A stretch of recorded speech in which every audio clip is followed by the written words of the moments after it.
지난 시간에는 그 바소프레신에 대해서 여러분들하고 같이 이야기를 나눠봤습니다. 사실 이제 뭐 앞서서 우리가 계속 얘기를 했었던 그런 다른 뭐 이제 아미노산이나 아니면은 뭐 생체율의 아민이라든지 그다음에 아세틸콜린보다는 조금은 비중은 좀 떨어질 수는 있습니다. 왜냐하면 그만큼 연구가 아직까지 이루어지지 않은 그런 파트이기도 하고요. 그렇다고 해서 중요도가 떨어진다는 것보단 확실히 조금 검색되는 논문의 숫자라든지 이런 것들이 뭐 아세틸콜린이나 아니면 에피네프린이라든지 이런 어떤 유명한 신경전달 물질보다는 조금 숫자가 적거든요. 그래서 그만큼 이제 우리 이제 인류가 또는 이제 우리 어떤 의학적인 그런 어떤 내용으로서 알아가야 될 부분이 좀 많은 분야에 해당이 된다 이렇게 생각을 하시면 될 것 같습니다. 지금은 뉴로펩타이드라고 하는 신경 전달 물질에 대해서 이야기를 나눠보고 있고요. 오늘은 그 바소프레신과 이제 짝이 될 수 있는 옥시토신에 대해서 말씀을 드려보겠습니다. 옥시토신은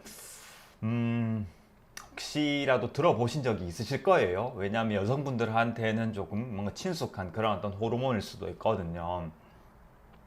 사실 출산과도 관련이 있고 그 다음에 어떤 이제 그 유즙 분비하고도 관련이 있고요. 그렇기 때문에 상당히 좀 많이 이렇게 이제 좀 언급이 되는 그런 어떤 호르몬이기도 합니다. 그래서 그래서 잘 아시리라 생각이 되고요.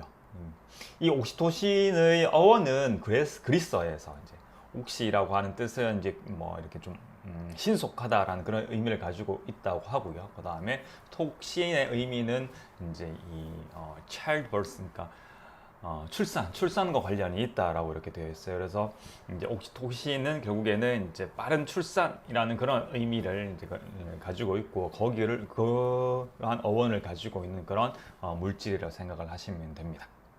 그러니까 출산과 많이 관련이 있겠죠. 실제 이 옥시토신은 9개의 어떤 아미노산으로 구성되어 있는 펩타이드고요. 펩타이드는 아미노산이 구성되어 있는 단백질보다는 조금 덜 복잡한 그런 아미노산 어떤 이제 복합체라고 생각을 하시면 되는데 그 펩타이드인데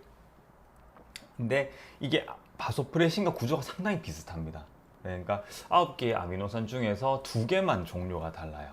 그래서 바소프린은 상당히 유사한 그런 어떤 화학 구조를 가지고 있고 그래서 이런 이제 진화론적으로 이런 바소프레신과 옥시토신은 이런 이제 우리가 이제 포유류 쪽으로 이제 이렇게 진화가 되기 전에 어떤 이제 이런 전 단계에 있는 그런 어떤 동물들에게서는 뭐 이제 고대 신경 펩타이드라고 이렇게 번역을 할 수도 있는데요. 거기에서부터 이제 분화가 되어서 옥시토신과 그 다음에 이제 바소프레신으로 이렇게 이제 분화가 되었을 것이다라고 하는 그런 논문의 내용이 있었습니다. 앞서 말씀드렸다시피 이 뉴로펩타이드로서의 옥시토신은 이런 신경 전달 물질이기 전에 호르몬으로서 많이 알려져 있고 실제 이 두 가지의 어떤 역할을 다 하게 됩니다.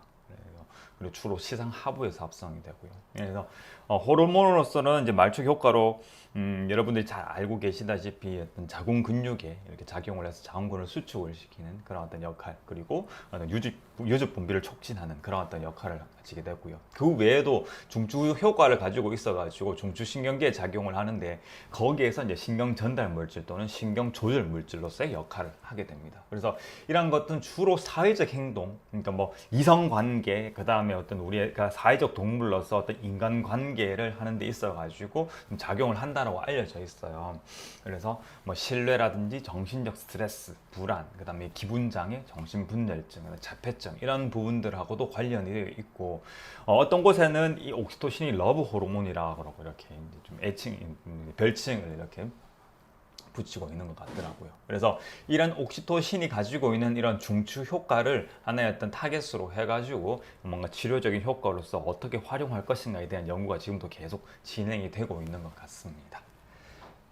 그래서 옥시토신 역시도 호르몬이자 그 다음에 신경 전달 물질 또 신경 기능을 조절할 수 있는 그런 어떤 역할을 하는 그런 펩타이드다라고 이렇게 아시면 될 것 같아요.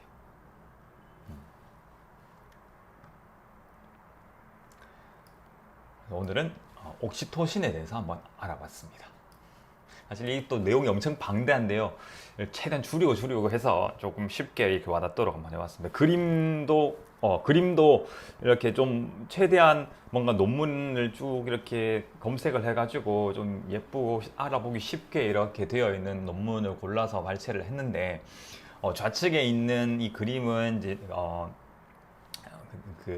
지상 하부와 뇌하 수체에서 이렇게 이제 그 옥시토신이 합성되어 가지고 분비가 되어서 말초로 이렇게 전해지는 그런 어떤 모습을 나타내는 거고요. 그 다음에 우측에 있는 그림은 이제 중추 효과로서 이런 그 옥시토신 시스템이라 그러죠. 그러니까 옥시토신을 신경 전달 물질로서 이렇게 사용을 하는 그런 어떤 신경 세포들의 어떤 분포를 이렇게 나타내고 있는 그런 모습이다라고 보시면 될 것 같습니다.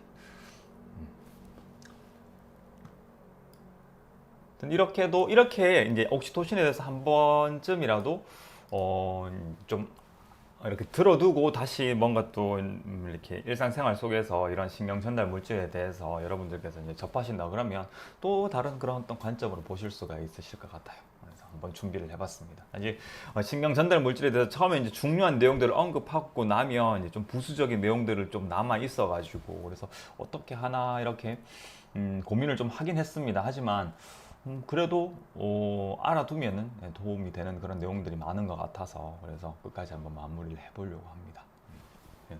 어떤 각본 없이 이 헬스 토픽은 계속 진행이 되다 보니까 계속해서 가지를 치면서 그때그때 제가 관심 있는 분야 순수하게 그냥 제 취향껏 그냥 이렇게 준비를 하는 것 같습니다. 그냥 재미삼아 들어주셨으면 좋겠고요.